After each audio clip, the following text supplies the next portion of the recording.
کیا کوہ مستقبل کے بارے میں جانتا ہے؟ کوے کے بارے میں کئی قسم کی انکشافات اور گمان کی جاتی ہے۔ جیسا کہ آپ سبھی نے اکثر سنا ہوگا کہ کوہ آنے والے وقت کو پہلے سے جان لیتا ہے، اور اگر کوے گھر کی چھت پر یا گھر کی دیوار پر آ کر ایک دوسرے سے لڑ پڑے یا جھگڑنے لگ پڑے تو اس سے اس بات کا گمان کیا جاتا ہے کہ اس گھر پر کوئی برا وقت آنے والا ہے، کیونکہ کوؤں کا ایک دوسرے سے لڑنا جھگڑنا اچھا نہیں سمجھا جاتا۔ اسی طرح اگر دوپہر سے پہلے کوہ آپ کے گھر کی دیوار پر یا چھت پر اکیلا بولنا شروع کر دے تو یہ سمجھا جاتا ہے کہ آنے والے دنوں میں آپ کے لیے خوشخبری ہے۔ آپ کی دولت میں اضافہ ہو سکتا ہے،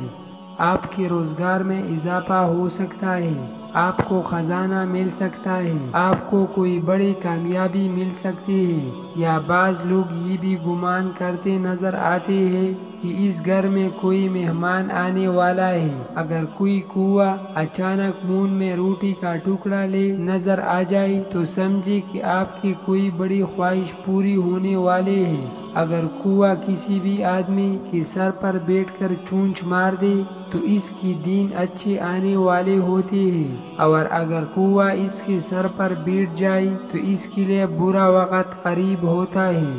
ان تمام باتوں میں کس حد تک صداقت ہے؟ ہمارے پیارے آقا صلی اللہ علیہ وسلم نے اس بارے میں کیا فرمایا ہے، اور یہ باتیں پھیلائی کیوں گئی ہیں؟ کیونکہ گاؤں میں اکثر لوگ ان باتوں پر بے حد یقین کرتے نظر آتے ہیں۔ اگر ان سے پوچھا جائے کہ ان باتوں کا آپ کو کس نے بتلایا تو وہ کہتے ہیں کہ ہمارے بزرگوں نے آزمایا ہوا ہے، یہ حقیقت ہے، ایسا ہی ہوتا ہے۔ یہیں پر ایک نقطہ نظر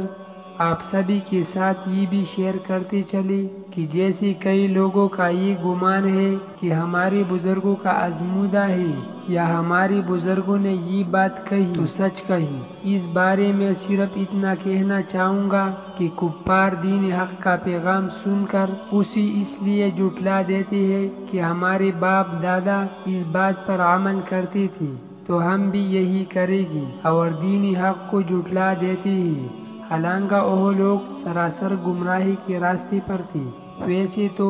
اور بھی بہت سارے پرندے ہیں جو گھروں پر آتے ہیں، تو زیادہ تر لوگ کوے کے بارے میں ہی ایسے سوالات کیوں کرتے ہیں؟ ان سب سوالوں کے جوابات آپ سبھی کے ساتھ شیئر کرنے سے پہلے آپ کے ساتھ کوے کی ہسٹری آپ سبھی کے ساتھ شیئر کرتے چلے کہ آخر اس پرندے کی ہسٹری کیا ہے، جس سے آپ کے لیے آج کے ٹاپک کو سمجھنا اور بھی آسان ہو جائے گا۔ کوہ بہت چالاک پرندہ ہوتا ہے، اس کی نظر بہت تیز ہوتی ہے جو اسے خوراک اور دشمنوں سے آگاہ کرتے ہیں۔ یہ کوہ ہی وہ واحد پرندہ ہے جس نے انسان کو مردہ دفن کرنا سکھایا، انسان کی لاش کو مٹی میں دفنانا سکھایا، اور یہ وہ پرندہ ہے جسے حضرت نوح علیہ السلام نے سب سے پہلے زمین کا جائزہ لینے کے لیے کوے کو بھیجا،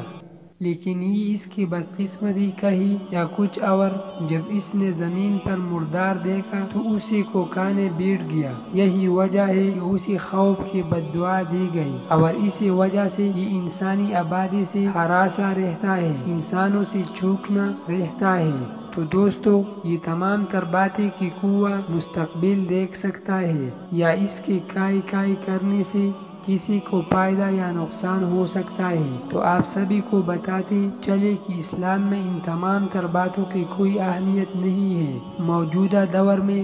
پاکستان میں ان باتوں پر ابھی بھی یقین کیا جاتا ہے، اور بہت سی ایسی چیزیں ہیں جن کو بدشگونی کی علامت کہہ دیا جاتا ہے۔ عبداللہ بن مسعود رضی اللہ تعالیٰ عنہ سے روایت ہے کہ رسول اللہ صلی اللہ علیہ وسلم نے فرمایا بدشگونی شرک ہے۔ آپ صلی اللہ علیہ وسلم نے 3 مرتبہ فرمایا، اور ہم میں سے ہر ایک کو کوئی نہ کوئی وہم ہو جاتا ہے، لیکن اللہ تعالیٰ توکل کی برکت سے اسے دور کر دیتا ہے۔ آخر میں آپ کو ایک بات بتانا ضروری سمجھتے ہیں کہ صرف اپنے اللہ پر یقین کامل کر لیں، مکمل توکل رکھیں، اور جو کچھ بھی ہوتا ہے کہ جو کچھ بھی ہوگا وہ اللہ ہی کی طرف سے ہوگا۔ جب آپ کا یقین پختہ ہو جائے گا تب انشاءاللہ آپ ان سب چیزوں تو ہم پرستی، بدشگونی، بد اعتمادی سے انشاءاللہ نکل جائے گی۔ یقین کریں زندگی ہلکی پھلکی محسوس ہونا شروع ہو جائے گی، جس کی شرط صرف یہ ہے کہ رب ذوالجلال پر مکمل اعتماد، یقین اور توکل رکھیں۔ وظننت أنا أني بذلك حزت غنى فوجدت أني خاسر فتلك مظاهر